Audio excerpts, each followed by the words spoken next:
Na Gospodarski zbornici Slovenije je bila predstavljena monografija Portreti dosežkov v gospodarskem razvoju Slovenije.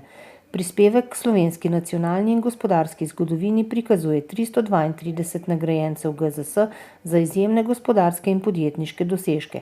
Hkrati zajema strokovni pogled na gospodarski razvoj Slovenije skozi več kot 4 desetletja, vključno z letnimi pregledi gospodarskih gibanj. Portreti so ena zgodba, ker je vsak portretiranic v knjigi predstavljen z utemeljitvijo, zakaj je dobil nagrado in za izjavo, ki je pečat tistega časa, ko je nagrado prejel, hkrati je pa sporočilo tudi današnjemu dnevu in praksi, vendar je pa knjiga nekaj več. Knjiga je pečat časa, je prispevek slovenski nacionalni in gospodarski zgodovini in je tudi kronika. To pomeni, da je v bistvu cela knjiga o nagrajencih portret časa in posebnosti, ki so bile značilnost gospodarskega razvoja Slovenije. In sicer v času socializma in v času kapitalizma, ne glede na to, da je vsak čas po svoje vendarle zahteval eno in isto produktivnost, nek socialni čut, izvoz, skratka tisto, kar je aktualno bilo včeraj in danes. In knjiga pripoveduje pravzaprav to, da je slovensko gospodarstvo ves čas imelo v sebi visoko vitalnost in zato ni čudno, da je vendarle med nami toliko dosežkov nagrajencev in nagrajenk v gospodarstvu.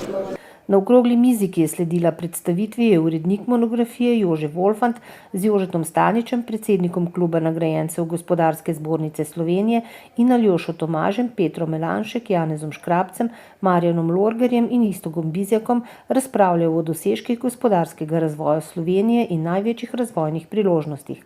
Gospodarstveniki so med drugim poudarili pomen inovativnosti, kadrov in stroškovne učinkovitosti, hkrati pa tudi etičnost poslovanja.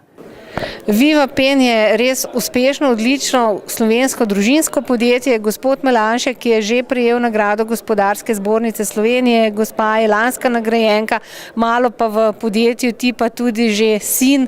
Kaj je skrivnost poslovnega uspeha? No, mogoče ne ravno skrivnost, ampak vsaj kako je to sploh mogoče? Recepta zagotovo ni. Treba je opredeliti svoje cilje, kaj hočeš doseči in na kak način jih boš dosegel. Če je to, kar zdaj govori Petra, spoštovanje, tudi prej je bilo ena velika mera spoštovanja med ljudmi, med sodelavci.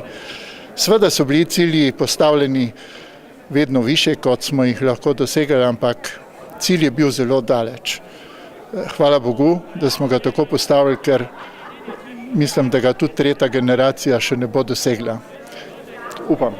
Za vsak uspeh je potrebna tudi vzadaj zadovoljna ekipa, ker uspeh ne pride sam po sebi, ampak je treba za njega delati. Delaš pa lahko uspešno samo, če si zadovoljen in jaz mislim, da lahko rečem iskreno in iz srca, da v Vivi imamo dobro, uspešno, zadovoljno ekipo tistih sodelavcev, ki se poistovetijo s podjetjem in vedo, da je inovativnost, razvoj, verjeti v tisto, kaj delaš in večkrat je treba tudi precej trdo delati, potem nekako te pripelje tudi do uspeha, ki ga beležimo vsi. To ni samo individualna nagrada, ne mojega očeta, ne moja, ampak je en seštevek, ena vsota in rezultat vseh nas zaposlenih v Vivi Pen. In kot ste že prej sama omenila, najlažje je predajati to nekomu svojemu, ki mu lahko tudi najbolj odkrito zaupaš. In jaz sem vesela, da sem na nek način lahko upravičila zaupanje očeta, ki mi ga je dal, vsekakor pa se ta pot oziroma to delo nikoli ne konča, ampak se vsak dan znova treba tudi dokazovati in delati dobro. In si želim, da bi tudi Luka morda videl svojo prihodnost, ampak to je odvisno vse od njega. Za mene bo največji uspeh, če bo on srečen. Jaz moram reči, da sem zelo vesel v bistvu, da čeprav gre iz ene generacije v drugo, nekega pritiska, da pa moram ostati, nikoli nisem čutil. In mogoče je glih to pripomoglo, da v zadnjih letih vedno bolj študiram, vedno bolj Me razveseli ta misel, da razmišljam, da bi enkrat mogoče v podjetju bili vsi trije, da bi nekako nasledil, na začetka probal pomagati, pol mogoče nasledil.